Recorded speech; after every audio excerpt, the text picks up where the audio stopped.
সাবেক উপদেষ্টা সৈয়দ রেজওয়ানার বক্তব্যের পরিপ্রেক্ষিতে আজকের এই বিক্ষোভ মিছিলের আয়োজন করেছে বাংলাদেশ জামাত ইসলামী। দর্শক, এই মিছিলটি আমি এক স্থানে দাঁড়িয়ে থাকবো এবং পুরো মিছিলটি আমি একই স্থানে দাঁড়িয়ে থেকে দেখাবো যে আজকের এই মিছিলে কি পরিমাণ মানুষ অংশগ্রহণ করেছে।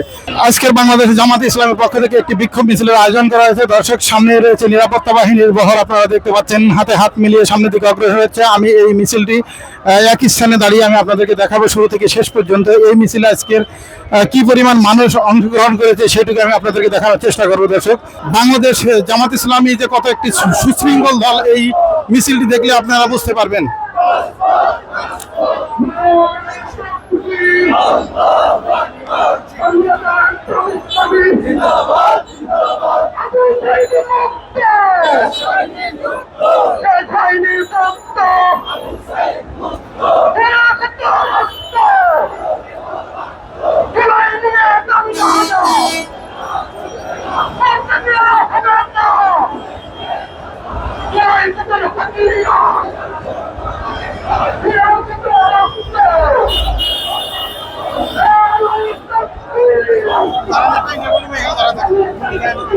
কিছু বলেন।